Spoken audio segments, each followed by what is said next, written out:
ಸಿಟಿಲಿ ಈಗ ಪಬ್ಬು ಅದು ಇದು smoking most of the Smoking. Female ಈಗ ಸ್ಮೋಕ್ ಮಾಡ್ತಾರೆ, ಡ್ರಿಂಕ್ ಮೇಲ್ಸುನು ಎಕ್ಸೆಸಿವ್ ಎಲ್ಲ ನಾನಾ ಕಾರಣಗಳಿರ್ತವೆ.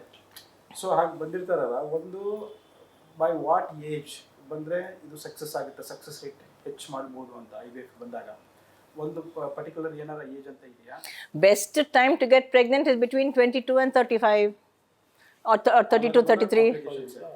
ಆಮೇಲೆ ಅಂಡಾಣು 35 ಆದಮೇಲೆ ಅಂಡಾಣದ ಕ್ವಾಲಿಟಿ ಸರ್ ಅಂತ ಡಿಕ್ರೀಸ್ ಆಗಿಬಿಡುತ್ತೆ. ಸಕ್ಸಸ್ ರೇಟ್ ಕಮ್ಮಿ ಇರುತ್ತೆ IVF. ಯಾಕೆ ಅಂತಂದರೆ age is the only determinant of egg quality. So egg quality ಕಮ್ಮಿ ಹಾಕ್ಕೊಂಡು ಬಂದರೆ ಏಜ್ ಜಾಸ್ತಿ ಆಗ್ತಾ ಆಗ್ತಾ ಅದರಿಂದ ಮಿಸ್ಕ್ಯಾರೇಜಸ್ ಆಗುತ್ತೆ, ಅದರಿಂದ ಅಬ್ನಾರ್ಮಲ್ ಬೇಬೀಸ್ ಹುಡ್ತವೆ, ಅದರಿಂದ like for example down syndrome, ಅದು ಬುದ್ಧಿಮಾಂದ್ಯತೆ 30 year ಹೆಂಗಸರಿಗೆ the incidence is 1 in 1000 approximate. 40 yearsನಲ್ಲಿ 1 in 100 ಆಗಿಬಿಡುತ್ತೆ, ಇಂಟು 10 times ಜಾಸ್ತಿ. 45ನಲ್ಲಿ 1 in 40. ಸೊ ಹಾಗೆ ಇನ್ಕ್ರೀಸ್ ಹಾಕ್ಕೊಂಡು ಬಂದ್ಬಿಡುತ್ತೆ. ಸೊ ಪ್ರೆಗ್ನೆನ್ಸಿನೂ ಆಗಲ್ಲ, ಅಬಾರ್ಷನ್ಸ್ ಆಗ್ತವೆ, ಎಲ್ಲ ಕಾಂಪ್ಲಿಕೇಶನ್ಸ್. ಆಮೇಲೆ ಬಾಡಿನೂ ಹೆಂಗಸದ್ದು ಬಾಡಿ 22 year old ಮತ್ತು 35 year old ಕಂಪೇರ್ ಮಾಡಿದ್ರೆ ಚೇಂಜಸ್ ಆಗಿರುತ್ತೆ. ಆ್ಯಂಡ್ ಇನ್ನೂ ಜಾಸ್ತಿ ಆದರೆ 45 yearsನಲ್ಲಿ ಬರ್ತಾರೆ ನನಗೆ ಮಗು ಬೇಕು ಅಂತ. ಹಂಗೆ ಆವಾಗ ಅವ್ರದ್ದು ಆರ್ಟ್ರೀಸು ಎಲ್ಲ ಚೇಂಜ್ ಆಗಿರುತ್ತೆ, ಫಿಸಿಯಾಲಜಿ ಕಂಪ್ಲೀಟ್ ಚೇಂಜ್ ಆಗಿರುತ್ತೆ. ಸೊ ಅವ್ರಿಗೆ ಜಾಸ್ತಿ ಅದು BP ಬರೋದು ಪ್ರೆಗ್ನೆನ್ಸಿನಲ್ಲಿ, ಡಯಾಬಿಟೀಸ್ ಬರೋದು, ಅದೆಲ್ಲ ಜಾಸ್ತಿ ಆಗುತ್ತೆ, ಕಾಂಪ್ಲಿಕೇಶನ್ಸ್ ಜಾಸ್ತಿ ಹಾಕೊಂಡು ಹೋಗುತ್ತೆ. ರಿಸ್ಕ್ ಫಾರ್ ಪ್ರೆಗ್ನೆನ್ಸಿ ಆಗೋದು ಸಕ್ಸಸ್ ಕಡಿಮೆ, ಹೆಲ್ತ್ ರಿಸ್ಕ್ ಜಾಸ್ತಿ. ಅದಕ್ಕೆ ಇವಾಗ ಇನ್ನೊಂದು ಟ್ರೆಂಡ್ ನೋಡಿದ್ವಿ. ಇವಾಗ ಲಾಸ್ಟ್ ಒಂದು 8-10 years ಇಂದ ನಮಗೆ ಕೆಲವರು ಮದುವೆನೇ ಬೇಡ, ಕೆಲವರು ನಮ್ಗೆ ಮಕ್ಕಳೇ ಬೇಡ, ಮದುವೆ ಆಗ್ತೀವಿ, ನಾಯಿ ಇಟ್ಕೊಳ್ತೀವಿ, ನಾವು ಒಂದು ನಾಯಿ ಇಟ್ಕೊಳ್ತೀವಿ ಮನೆಯಲ್ಲಿ. ಹೌದು, ಡಾಗ್ ಪೇರೆಂಟ್ಸ್, ಪೆಟ್ ಪೇರೆಂಟ್ಸ್. ಆಯ್ತು, ಅವರು 30-32 ನಲ್ಲಿ ಯಾರು ಮಾಡ್ತಾರೆ, ಮದುವೆ ಆಗ್ತಾರೆ, ಮನೆಯಲ್ಲಿ ಹೇಳ್ತಾರೆ ಹೋಗ್ರಿ ಒಂದು ಮಗು, ಇಲ್ಲ ಇಲ್ಲ ಬೇಡ ಬೇಡ ನಾವು ಹಿಂಗೆ ಇರ್ತೀವಿ ಅಂತ ಹೇಳ್ತಾರೆ.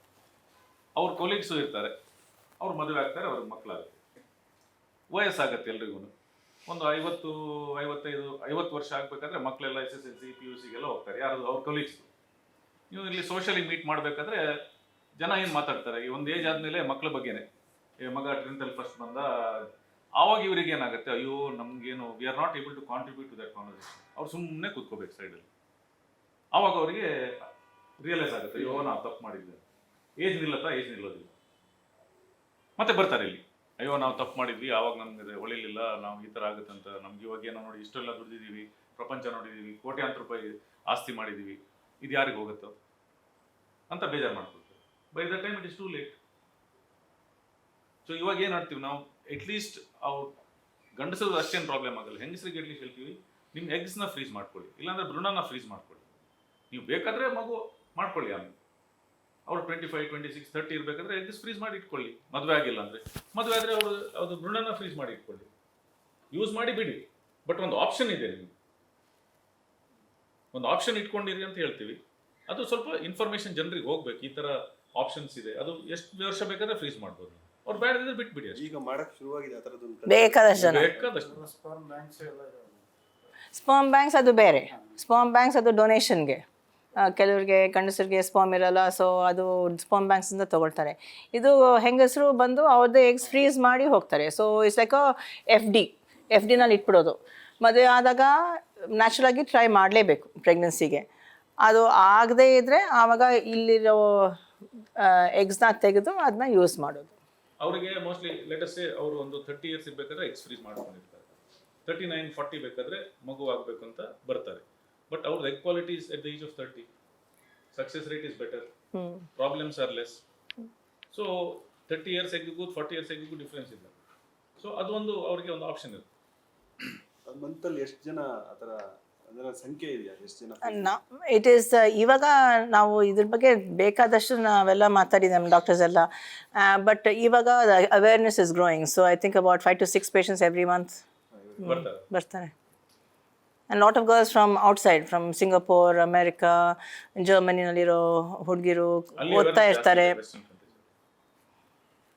ಈಗ IVF ಸ್ಟಾರ್ಟ್ ಮಾಡಬೇಕಾದ್ರೆ ಪ್ರೊಸೀಜರ್ನ ಅದಕ್ಕೆ ಏನೆಲ್ಲ ಟೆಸ್ಟ್ಗಳೆಲ್ಲ ಮಾಡೋ ಪ್ರೊಸೀಜರ್ಸ್ ಹೇಗಿರುತ್ತೆ, ಏನೇನು ಟೆಸ್ಟ್ ಅದು ಮಹಿಳೆ ಒಳಗೋಗಬೇಕಾಗುತ್ತೆ.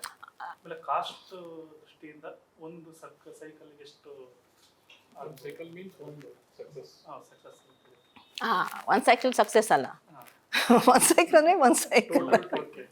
ಅದು ಅಂಡಾಣು ತೆಗೆಯೋದು, ಅವ್ರಿಗೆ ಔಷಧಿ ಹಾಕೋದು, ಔಷಧಿ ಹಾಕಿ ಮೊಟ್ಟೆ ಬರೆಸಿ ಅಂಡಾಣು ತೆಗೆದು ಆ ಅಂಡಾಣುಗೆ ವೀರ್ಯಾಣು ಸೇರಿಸಿ ಭ್ರೂಣ ಮಾಡಿಸಿ ಅದು ವಾಪಸ್ ಹಾಕೋದು. That is one cycle. ಅದು ಸಕ್ಸಸ್ ಆಗುತ್ತಾ ಇಲ್ವಾ ಅಂತ ನಾವೆಲ್ಲ ಟ್ರೈ ಮಾಡ್ತೀವಿ, ಬಟ್ ಒಂದೊಂದು ಸತಿ ಆಗಲ್ಲ, ಅದು ದೇವ್ರನ್ನೇ ಕೇಳ್ಕೊಂಡು ಬರಬೇಕು ಅಷ್ಟೇ.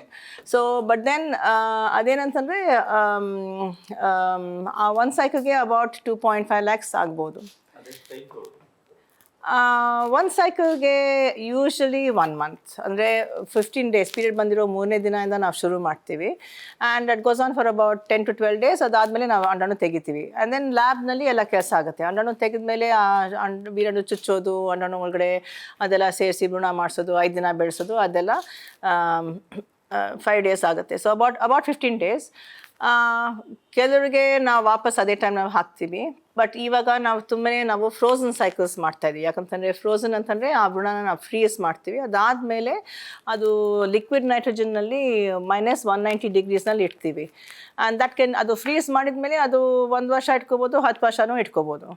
ಆ್ಯಂಡ್ ಅದು ಸ್ವಲ್ಪ ಬ್ರೇಕ್ ಕೊಟ್ಟು ಪೇಷಂಟ್ಸ್ಗೂ ಸ್ವಲ್ಪ ರಿಕವರ್ ಆಗೋದಕ್ಕೆ ಸ್ವಲ್ಪ ಟೈಮ್ ಕೊಟ್ಟು ಆಮೇಲೆ ನಾವು ಆ ಟೈಮ್ ಪೀರಿಯಡ್ನಲ್ಲಿ ಕೆಲವು ಟೆಸ್ಟ್ ಮಾಡ್ತೀವಿ. ಗರ್ಭಕೋಶ ಚೆನ್ನಾಗಿದೆಯಾ, ಈ ಭ್ರೂಣ ನಾವು ಹಾಕಿದ್ರೆ ಅದು ಹೋಗಿ ಕೂತ್ಕೊಳ್ಳೋದಾ ಅಂತ ನಾವು ನೋಡಿಕೊಂಡು ಟೆಸ್ಟ್ ಮಾಡಿ ಆಮೇಲೆ ಆ ಫ್ರೋಝನ್ ಎಂಬ್ರಿಯೋಸ್ನ ನಾವು ತೆಗೆದು ನಾವು ಹಾಕ್ತೀವಿ. So it's usually the next cycle. So about ಪೂರ್ತಿ ಸೈಕಲ್ ಕಂಪ್ಲೀಟ್ ಮಾಡೋದಕ್ಕೆ ನಮ್ಮ ಹಾಸ್ಪಿಟಲ್ನಲ್ಲಿ we take about 2 months or 2.5 months.